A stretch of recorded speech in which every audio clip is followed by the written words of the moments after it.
Hello everyone, how are you guys. कैसे हो आप सब। मेरा नाम है सुप्रिया और स्वागत है आप लोगों का क्लास 12 केमिस्ट्री में। तो क्लास 12 केमिस्ट्री का हमारा फर्स्ट चैप्टर चल रहा है, जो कि सॉल्यूशन चैप्टर से ही हमने ले लिया है।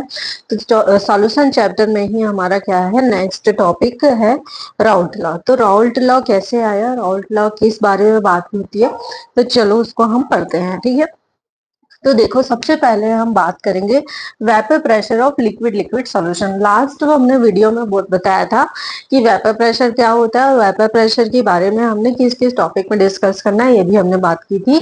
तो उसमें हमने लिक्विड लिक्विड के बारे में बात किया था और लिक्विड और सॉलिड के बारे में बात किया था। तो लिक्विड लिक्विड जो वेपर प्रेशर होता है उसी के बारे में हम बात करेंगे और वही हमारा क्या करेगा, राउल्ट लॉ को आगे लेके जाएगा। ठीक है, तो वेपर प्रेशर में क्या होता है कि जब दो लिक्विड को हम मिक्स करते हैं, दो लिक्विड, हमने एक लिक्विड लिया और दूसरा लिक्विड लिया। ठीक है, हम दोनों लिक्विड कैसे ले रहे हैं, वोलाटाइल फॉर्म में ले रहे हैं कि हमारा जो लिक्विड है वो कैसा है, वोलाटाइल सॉल्यूशन है। ठीक है, वोलाटाइल मतलब वाष्प बनने वाला, उड़ जाने वाला। ठीक है, तो वही हम बात करेंगे जिसमें क्या होता है, हम दोनों दो एक सॉल्यूशन ले रहे हैं वोलाटाइल, दूसरा भी ले रहे हैं वोलाटाइल सॉल्यूशन। ठीक है, तो क्या हो रहा है, दोनों में वेपर प्रेशर होगा, दोनों ही क्लोज सिस्टम होंगी, दोनों में वेपर प्रेशर होगा, दोनों का मोल फ्रैक्शन होगा। ठीक है, अब क्या करेंगे, थोड़ी देर के बाद दोनों को हम मिक्स कर देंगे, दोनों को मिक्स कर देंगे। मिक्स होने के बाद क्या होगा, मिक्स होने के बाद क्या होगा कि दोनों का वेपर प्रेशर बनेगा। ठीक है, तो जो हमारा कंपोनेंट ए होगा जो सॉल्यूट, और कंपोनेंट बी जो हमारा सॉल्यूट होगा, दोनों का थोड़ा थोड़ा प्रेशर बनेगा। उसको हम बोलते हैं पार्शियल प्रेशर। क्या बोलते हैं उसको, पार्शियल प्रेशर बोलते हैं। तो दोनों का पार्शियल प्रेशर होगा, दोनों का मोल फ्रैक्शन होगा। ठीक है, एंड सिस्टम का पूरा का क्या होगा, टोटल प्रेशर होगा, वो भी हमारा प्रेजेंट होगा। ठीक है, तो वो सारी चीजों को पर बात हो गई। अब इसी को ऊपर हमारा चलता है राउल्ट लॉ। तो राउल्ट लॉ इस सिस्टम के बारे में उन्होंने क्या बोला, देखो क्या बोला, डाल्टन लॉ ने भी पार्शियल प्रेशर के बारे में बोला और राउल्ट लॉ ने बोला। तो according to Raoult law, solution में प्रेजेंट जो कंपोनेंट है, ठीक है, उसका पार्शियल प्रेशर, ठीक है, ये हमारा जो सॉल्यूशन है उसका भी एक पार्शियल प्रेशर है। दोनों मिक्स है, ठीक है, लिक्विड लिक्विड लिक्विड है, मतलब दो लिक्विड है, दोनों का पार्शियल प्रेशर है, दोनों का कंपोनेंट है। ठीक है, दोनों कंपोनेंट में दोनों का पार्शियल प्रेशर है और दोनों का मोल फ्रैक्शन भी है। तो दोनों क्या होगा, दोनों का मतलब एक सॉल्यूशन की बात कर रहे हैं, एक लिक्विड की बात कर रहे हैं। ठीक है, तो प्रेजेंट में एक कंपोनेंट है, उसका पार्शियल प्रेशर P उसके मोल फ्रैक्शन X के डायरेक्टली प्रोपोर्शनल होगा। क्या होगा, डायरेक्टली प्रोपोर्शनल होगा। तो इस तरीके से हम लिख सकते हैं P directly proportional to X। ठीक है, यदि हम इसमें कंपोनेंट 1 की बात करें तो हम 1 लगा देंगे, कंपोनेंट 1 मोल फ्रैक्शन के बारे में बात होगी तो 1 लगा देंगे। ठीक है, कंपोनेंट दूसरे के बारे में बात होगी तो P2 X2 लगा देंगे, प्रोपोर्शनल टू X2। ठीक है, यदि हम ये प्रोपोर्शनल साइन हटाते हैं, प्रोपोर्शनल साइन हटाने के बाद हम क्या लगाते हैं, P01 लगाते हैं। P01 क्या है हमारा, vapour pressure of pure component.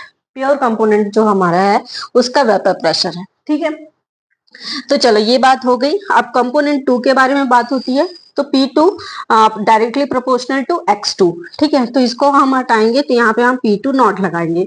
ये दूसरे कंपोनेंट का है, प्योर कंपोनेंट है। ठीक है, उसका पार्शियल प्रेशर, सॉरी उसका वेपर प्रेशर है। देखो अब क्या हो रहा है, पार्शियल प्रेशर अलग है, वेपर प्रेशर अलग है। ठीक है, एंड देन आपका जो P टोटल प्रेशर, जो सिस्टम में टोटल प्रेशर पड़ रहा है, किसका किसका, कंपोनेंट 1 का, कंपोनेंट 2 का, उसका जो आपका P टोटल P प्रेशर पड़ रहा है वो, सॉरी ठीक है, तो उसका पार्शियल प्रेशर कंपोनेंट 1 का एंड कंपोनेंट 2 का P1 प्लस P2 हो जाएगा। P1 की वैल्यू आप रख दो P1 not X1 and P2 की वैल्यू रख दो P2 नॉट X2। ठीक है, P2 नॉट X2।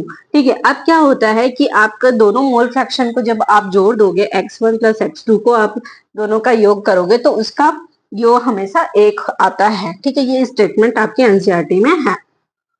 अब क्या होगा कि आप यदि X1 निकालेंगे तो X1 की वैल्यू क्या हो जाएगी, 1 प्लस 1, सॉरी 1 माइनस X2 हो जाएगी।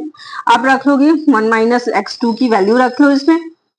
ठीक है, X1 की वैल्यू रख लो 1 माइनस X2, इसमें से आपको P1 जो है वो आपका निकल जाएगा एंड P2 आपका इधर E2 हो जाएगा, तो P2 माइनस P1 हो जाएगा और आपका X2 जो होगा कॉमन निकल जाएगा। ठीक है, तो ये हो गया डाल्टन लॉ। ठीक है, अब इसके ऊपर हम ग्राफिटिकल बात करेंगे कि इसके ऊपर हम ग्राफ कैसे बनाते हैं। ठीक है, तो इसे आप नोट कर लीजिए, फिर हम आगे चलते हैं।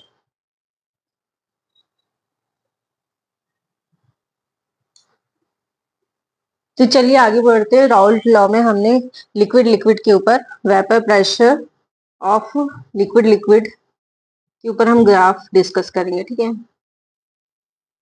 लिक्विड लिक्विड के ऊपर हम ग्राफ डिस्कस करते हैं। तो देखो क्या होता है कि देखो दो हमने कंपोनेंट लिए थे। ठीक है, एक हम स्पीकर लिए, उसमें हमने दो कंपोनेंट डाल दिए, दो कंपोनेंट, और ये मिक्स हो गया है। ठीक है, कंपोनेंट ए हो गया और ये बी हो गया। ठीक है, हमने जस्ट समझाने के लिए ऐसा लिख रहा है। तो अब क्या होगा, तो ये वोलाटाइल है। ठीक है, तो ये क्या होगा, वेपराइज होगा, वेपर प्रेशर। अब किसका बढ़ेगा किसका कम होगा इसका हम देखेंगे, इसके ऊपर हम ग्राफ करते हैं। इसका पार्शियल प्रेशर, इसका पार्शियल प्रेशर, इसका मोल फ्रैक्शन, इसका मोल फ्रैक्शन। ठीक है, x1 x2 एंड ये हो गया p1 p2। ठीक है, तो आप देखो कि क्या हो रहा है कि किसका इसमें ग्राफ बढ़ेगा। आप बता दो कि ये सिस्टम है, अब किसका वेपर प्रेशर ज्यादा है और किसका वेपर प्रेशर कम है, इसके ऊपर हम ग्राफ देखेंगे। ठीक है, तो ये हमने एक ग्राफ बनाया। ठीक है, इधर हमने वेपर प्रेशर डिस्कस किया, इधर हम मोल फ्रैक्शन बता रहे हैं। ठीक है, तो इसको हम देखेंगे यहाँ पे। जो हमारा कंपोनेंट वन है x1, वो हमारा है यहाँ पे। ठीक है, x1 जीरो से कहाँ जा रहा है, इस साइड जा रहा है वन तक। ठीक है, तो हमारा जो P1 है वो यहाँ से स्टार्ट होगा, यहाँ से स्टार्ट होगा, हम यहाँ तक गया। ठीक है, इस पॉइंट में गया, तो इसको हम दे दिया P1 नोट। ठीक है, अब देखो मतलब इसका partial pressure and x2 pure component का। ठीक है, प्योर कंपोनेंट का प्रेशर है। अब दूसरा कंपोनेंट हम ले रहे हैं x2 इज इक्वल टू 0 से x2 1 तक ले रहे हैं। ठीक है, दूसरा कंपोनेंट का मोल फ्रैक्शन, ये कहाँ से जा रहा है, ये आपका प्रेशर बढ़ रहा है P2 तक, यहाँ तक। अब दोनों को हमने ज्वाइंट कर लिया, ये हो गया P total, total pressure P1 plus P2 है सिस्टम का total pressure, P1 plus P2। ठीक है, अब क्या होगा कि अब देखो यहाँ पे प्रश्न उठता है कि आपका P1 क्यों कम है, P2 क्यों ज्यादा है। तो इस बात पे डिपेंड करता है कि जो P1 है इसका मोल फ्रैक्शन हो सकता है कि कम हो, क्वांटिटी के ऊपर डिपेंड करता है कि मोल फ्रैक्शन कैसे हो सकता है इसका मोल फ्रैक्शन कैसे हो, कम हो। ठीक है, एंड P2 का मोल फ्रैक्शन क्या हो, ज्यादा हो। ठीक है, इसके ऊपर डिपेंड करता है, या इंट्रामोलिकुलर फोर्स के ऊपर डिपेंड करता है कि इसका इंट्रामोलिकुलर फोर्स जो होगा कम होगा, इसलिए क्या होगा, डायरेक्टली ये क्या हो रहा है, बढ़ जा रहा है ना। और ये इसका क्या हो रहा है, इंट्रामोलिकुलर फोर्स होगा कम होगा, इसके मॉलिक्यूल सॉरी ज्यादा होगा, इसलिए क्या हो रहा है, इसका वेपर प्रेशर कम हो रहा है। तो जस्ट ये हमने एक प्रिडिक्शन कर दिया। ठीक है, प्रिडिक्शन क्या ये है ही। अब देखो इसका, ये तो ग्राफ बन गई। ठीक है, अब इसके ऊपर हम बात करते हैं कि इसकी लाइंस क्यों ऐसा सीधी सीधी है। तो लाइन सीधी इसलिए है क्योंकि भाई आपका जो प्रेशर है ना, आपका जो प्रेशर है इसका कंपोनेंट का प्रेशर जो है वो डायरेक्टली प्रोपोर्शनल है किसके, आपकी मोल फ्रैक्शन के, है ना। इसीलिए ये क्या जा रहा है, आपका सीधी सीधी लाइन जा रही है।